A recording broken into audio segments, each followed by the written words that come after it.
guys, naghahanda na kami para pumasok na naman. It's Monday. Ihahatid ko na naman siya sa school. Then after nito, may OT siya. Diretso na kami doon mamaya. At habang naglalakad, kwento-kwento muna. Sabi ko sa kanya, siya na lang mag-isa pumasok kasi big boy na. Ayaw pa rin niya kasi natatakot siyang tumawid sa kalsada. Kapag malaking-malaki na daw siya, siya na lang daw pumasok mag-isa.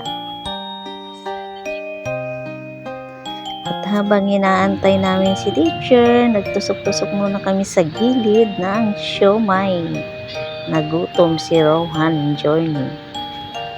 Ang sarap ng kain. Yan. Hanggang dito lang muna. Maraming salamat sa panonood. Bye!